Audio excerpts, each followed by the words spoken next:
কুয়াশার কারণে দৃশ্যমানতা কম থাকায় রাস্তায় আলো জ্বালিয়ে ধীর গতিতে যান চলাচল।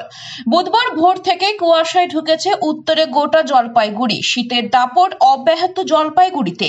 কনকনে ঠান্ডায় জুবুথুবু জেলাবাসী।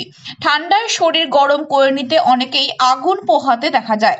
কয়েকদিন ধরে কুয়াশা আর শীত লক্ষ্য করা যায় জেলায়, তবে বেলা বাড়লে সূর্যের দেখা মেলে।